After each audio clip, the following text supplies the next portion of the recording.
My name is Martyne. The sound of the sixth season was really impressive for our generation back then. We are more like from the countryside mainly. And yeah, it was the first touch with techno. And we were celebrating like house parties, like these basic house parties, but always with the sound of the sixth season running. First influential tracks for me, I don't know, from Extra Weltkrieg or Thrasher back then. The early Cocoon Club sound was my first big influence, and still it is a big influence for me today. The way they arranged the tracks back then, I still find it very impressive, and back then it was very overwhelming for me. Yeah. Back then, Julian and I were buying my first record players. There were like 2 reloops we bought here somewhere in Offenbach, but we still lived on the countryside, and I played like the first records like from Moby or Madonna, anything I got in my hands that had a beat that I could mix, kind of. Where I did my driver lessons with 18 years. The owner was a huge DJ back then in the 90s, like with all the Sven Feth records, but more like this early stuff, I would say. He gave me some records to mix, and so I started. We have many other artists starting in that time. Patrick Klein, we started to combine each other, and we had another friend in Königstein. His name is Andreas Schöneberger. He has nothing to do with techno anymore, but he was a huge teacher for us how we mix, like the technique behind mixing. Because at the beginning I started to just mix pads, you know. I checked the tracks, where is the pad, where's the beat off, and I just mixed this. And I was in the house parties and played my records, and everyone was like, oh, he's just so tight with mixing, but it was just pad on pad. And when he saw that first time, he was really taking me straight to the mixer, to the turntables, and he taught me how to mix and how the technique really works. And he was a hard teacher, but he was a tough teacher too. So we really learned how to mix correctly. And I would say technically he was one of the best teachers I ever heard. Also, he didn't play that much in a club, but he was always on point with mixing. Like his biggest influence was Sven Feth, like it was for us back then too. And yeah, he mixed a bit like him, what was really cool. And we learned from him. Our first club, it was called Gambrinus. It was more like a local club for students and stuff. And 2007 we started our first party. I just saw a flyer some months ago where it was from 2007, so nearly 20 years. It goes up to 20 years soon. We had our first parties like there. We had the second floor, and then we moved to the main floor, and I was like to my friend, oh man, they gave us the main floor. We did it. It was like this, you know, it was crazy. But it was a local club for 200 people. We got to know people like Benjamin Stager, who did also parties in that venue, and we combined forces at the end. It was the beginning of the second floor of Tanzhaus West, Dora Brillant, and we were there from the beginning, kind of. We made very cool parties there for a whole generation in Frankfurt. It was a big crowd always. Many friendship connections combined there, so it was always a big rave. And then we got the first time Radu, Raresh, 2010, 2012. From this, everything expanded. Then I got to know like Bodin and Jacob. I know Bodin from a record I did back then with Julian Bracht. It was like a big summer hit when I was 18, 19. He was mainly playing more commercial house and techno. And he wrote me in Facebook back then, oh man, I really like this record, and we just connected. Then I said, okay, hang out with us. We chill in the studio, listen to music, records, and so on. And then I played my first radio show on a huge radio broadcaster here in Frankfurt. One of his first big records back then, after he played more commercial stuff to get in this more special sound. It was Tor Aliens Don't Boogie. Back then it was like a huge ID kind of, you know, a huge record. It's still a huge record, but it was back then it was more rare kind of. He gave it to me and I played it in the radio show, and since then we got connected kind of. They did sound, many tracks, and I did tracks with Jacob, The Edge of Infinity, like the Forest Traffic. That was a bit like a breakthrough with their second, with the Action EP. Yeah, and both tracks combined generated some influence on the Europe music scene, I would say. Yeah. With Julian Bracht, who was back then an artist for Cocoon Records. It's like the right time to combine forces, combine musical forces. I'm still very close, and I was still very close with Bodin and Jacob. We created a kind of own aesthetic of sound, and our sound was always oriented at the style we were digging. When we're digging like garage house, we wanted to produce garage house. We always try to catch the aesthetic of the way we dig and play records. There was a time, like 2 years, we just played breakbeat or garage. It's because we wanted to, and at this time we also wanted to produce like this. At the beginning, the second tracking, also the fourth one from Jacob and me, you still hear Jacob's Romanian influences. He was always very close to the Romanian sound. He always celebrated the most from us. So he was the connection to the Romanian sound, more minimal sound.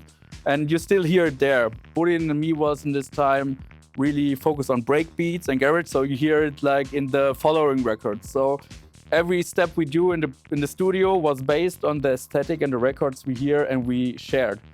There was a time when we don't have much money, we just had records and the music, we hang out, we three smoking cigarettes, doing sound. Bodin was digging records on the couch. I was running Ableton with Jacob in my room. I had like a one-room apartment. Just 1 year with €2 bolognese noodles and cigarettes and sound, and that's all.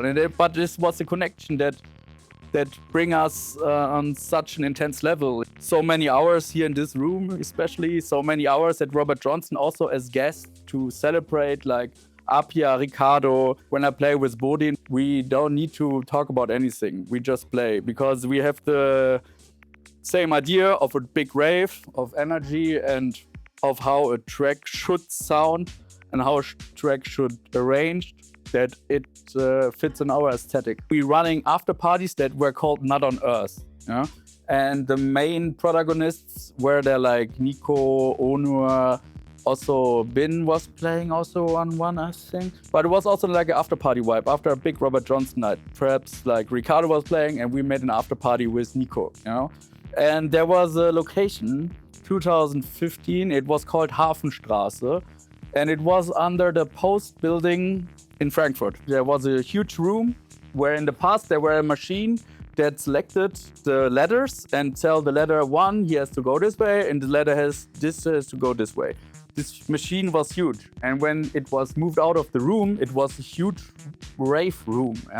And we had a friend who was running these parties, this Hafenstraße location, and he was a lawyer in general. So every time the police came, it doesn't matter which location we were in, he were like going up and tell them something about the law, and they had to move away. So this was the system how it runs. You had to go in the parking lot and you had to go all down the levels, and then there was like a huge dark entry, and this was the Hafenstraße. And it was a huge sound system, was a bit like in the Blade movie, this rave, this famous movie scene with the rave and Blade. It was kind of a bit like this from the vibe. Really rough, really true, Nico and Onur were playing there after Robert Johnson for us as an after party. And it was such a huge energy. It was incredible. I don't know how many people there were. When I don't know if I remember it right, but many hundreds are fitting over the night. Over the day in this case. And I think Onur and Nico, they were playing, 15, 16, 70 hours. Promoters from Paris called the guests there who booked them for the next night and ask where is Onur, where is Nico? And they were like, okay, we stay here. We cancel the gigs. And they keep playing. And after hours, the club owner or the guy the lawyer, who's organizing all this stuff, were coming to us and said, okay, I have the third team running the bar. I don't have any people left. When they go home, we don't have any stuff left. So we said, okay, then fuck it. We stop it. So it was already Sunday noon. I don't know. I was coming out there. I forgot the time because this was the biggest night I ever experienced in my life. Musically, it was the most influential night, I would say, for anyone who was there. When we talk about with others, it doesn't matter where we are in Europe. There are many, many people who were there from Paris, from Barcelona, from London. It was a big come together, but it was not planned. It was Ricardo was playing, many were there, and there at the end they were all down there in this huge basement. Yeah, it was not, basement is too underrated. It was like a hall under the earth, you know. Yeah, it's funny because there are many couples who find themselves there and they're still together today. And always when I see them, it's like, oh, we find each other at the Hafenstraße back then. And many people say it was the biggest rave of this whole movement and the most influential night. And where we can say thanks to Nico and Ono for this, yeah, this incredible way of music, how they moved so many people with this high quality skill in kind of mixing, in kind of records. It's, for me, it's untouchable, and I don't think I will ever experience a DJ or a group of DJs that will influence me that like this. I think I really heard the peak of quality over these years from these guys, and I'm happy with it. I don't think that someone can top it for me. Yeah, but it's good to talk that much. Okay, cool. For me, there's like a liter group of DJs, perhaps like 5 max or 6, and they are influential me that in a way no one at the end influential me. And it's, you know, I'm now 36 years old. When I go on a rave, I mainly play myself, but I don't go out as a guest that much anymore. But if I would have a location where I know the sound system rocks and they play like a big part of the night, that would be a reason for me to go out private again. But if the sound is not fitting my ears completely as a guest, I don't feel comfortable anymore in a club. Don't walk away. When you focus your whole life around it and your whole friendships are around this, you know, it's not just our group. You also have like Cedric Dekowski in the studio there. You have this Frankfurt vibe thing, and this I wouldn't call it Sound of Frankfurt because back in the 90s, like Sven and the others, they have a concept that was called Sound of Frankfurt, and it would be disrespect to bring it in the same sentence. So I would say, like the aesthetic, the Frankfurt aesthetic we have in the 2012, 13 to 2019, there was a bigger group of very, very talented people that come together. Many styles coming together, but on a huge levels. Record collectors with huge collections and impressive way of aesthetic that also influenced us over the years. Yeah, this mixture of styles, knowledge, and love for music was all combined in this first floor. It was hanging out over there at Cedric's studio for where I would count it all together for months at the end, I would say, and just listen to music. And if you would just focus on one type of sound, for sure it's endless, but it's more thrilling to get in touch like with all styles, you know.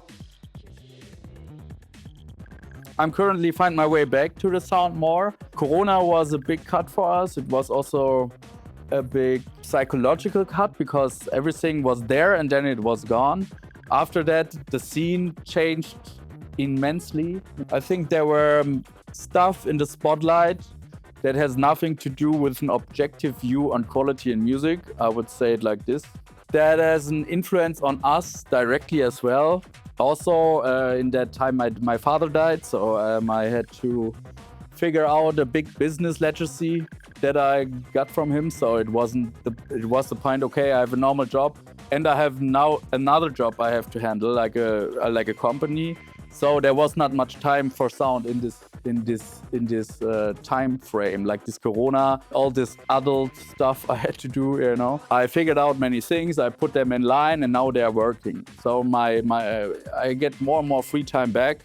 I'm working on a record generally, like in my style, you know, I make functional tracks. I know what needs to be on the floor at 2 to 3 p.m. I know what to put together to make the floor running. Never would see me more as a producer or an artist than someone who can make the floor running, you know? I'm not an after-hour guy. For sure, I have tracks when I was like, I don't know, heartbroken and stuff that are more chilled, more breaky. And many say these are my real jams. So they're laying on the hard drive. It's many stuff laying on the hard drive where people told us, also from Jacob and me back then, that will never release. And I would struggle to find the file anywhere, but I still remember many opinions on it. And for me, there's many like broken down tempo stuff I did where people say you have to put it out, but I don't know. When I'm moving my mind in a younger guy that's buying records on Dex or DJ, put some bombs on the records for him, that when you pay like the 13 or 14 euros that it costs at the moment, he can drop some bangers on the floors. But there will be perhaps a time where I put out more like this slower stuff, but perhaps another name, I don't know. The thing is, the current state of music, I'm not sure where my ways of distribution in music's going in this time. Price of records, they're so high. If it stays in this state or price state and production-wise, how complicated it is and all the costs around, I'm a bit curious if the next generation would just keep this vinyl thing up because of this vinyl thing. At the end, it don't make sense anymore if it's that pricey. And I can understand every generation or every new artist that starts that there's no sense to buy records anymore. Discogs digger, no one starts like this. Everybody starts at Dex or DJ, it feels like, for me, I hope that there will be always a part of the upcoming generations that keep the spirit up, because I think it's really important. It's the medium that shaped this scene and not the WAV or MP3. If you put it on a vinyl, there are many discussions about the quality of the track, many thoughts about this. Every artist or everyone involved thinks about, is this the track that should take the limited place on this record? There are many controls of quality beneath the production of the track and the pressing of the record. If I just put it on Bandcamp, I'm not a technician, but from what I heard, you can mainly use presets, and they just put it through and then put it on Bandcamp. That's the way it will go mainly then, because if you don't put it on a record, why you should spend so much money on mastering and stuff? We always try to focus on quality, like who's cutting the record, who's the mastering engineer, does he know our tracks, does he know how we feel, does he know how we want to sound at the end. And we have a mastering engineer we work for since Traffic 01. He just know how we want to sound in the club, it's like a big base of trust. And I think with just Bandcamp releases, you first have the point of quality. I think you will make compromises much more. Like, okay, this track is cool, I can put it out, perhaps it gets some downloads. In your mind, it's just on a download platform. It's not a record. It's not like pressed on a physical medium forever at the end. For sure, it's on a digital, there in this digital void, it's also forever. But I always told like Bodin, imagine there's like a huge war and everything collapses. But somewhere in 1,000 years, perhaps, they will push out a record of us is in there, and they put it on a regular record player, and they can listen to it. If the system completely collapsed, somewhere this record will stay forever, kind of. And in this 6 to 7 minutes, you're kind of alive again, because it's on a physical medium. And this is something, it has something romantically, it has something to do with your legacy. It will last longer than you will last, but in a touchable way, not just a file on a computer or something in the void on YouTube. That's, I think, we always have like message in the records, like cutting in from the cutter, that always represents our humor through the time we made these records, like really dumb phrases we understand at the end. And so when I sometimes hold traffic in the sun and I can read it, and I can read what we wrote in there back 10 years ago or something. So it's cool. It's like it's like secret message for our future selves. Yeah. Put many emotions in music because I'm not a guy of talking about it. Also, I'm not a huge fan of showing too much emotions. But in this environment, I can show many emotions in the tracks. And there are some people out there who really understand it between the lines, what I felt. I like to re-listen to them as well, because I know what I meant in that moment. So I would say I put many emotions in there. It's not so important for me to put some stuff of it out or not, because I know when I'm sit back here and I dive in again and make tracks, I can recreate it on its own way, but I can recreate it. I never had the thought that I'm also at the end of my creativity. When you listen to so many records over time and heard so many influential mixes or nights, your ideas of how a track or a mood could be is endlessly at the end. It will always have your own touch. If you put that much years in music to listen to music and to listen to sick records, you always have them in your mind, and at the end in the studio when you're on the flow, the mixture of this view of music will combine on this track.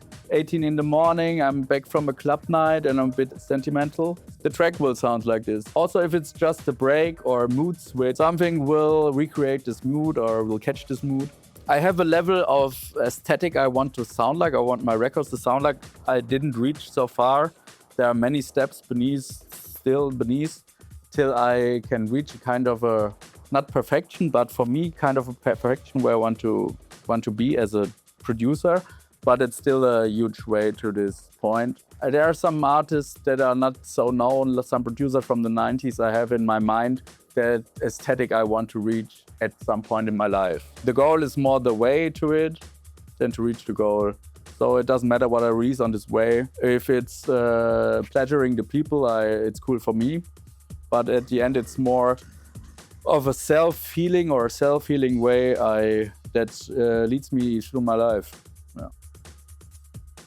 Yeah, I want to get back on my level to making records or tracks in general. I started with Various soon on Dana Ru's label with Phil and Marcus. We have some tracks cooking that I will put together for an EP, and from that point I want to hold the level up. Like I said, 35, 36, we are all in normal work. It's not this rock and roll times anymore where we can be fucked up the whole weekend doing tracks and playing records at the weekend. When we're playing records on a gig or something, it's always something special. We take some days off. And I think this vibe we will hold up, because we recognize at the moment that the generation that comes now really got us as an influence like we had others in the past. And this is what we recognize at the moment. There is something developing out of it.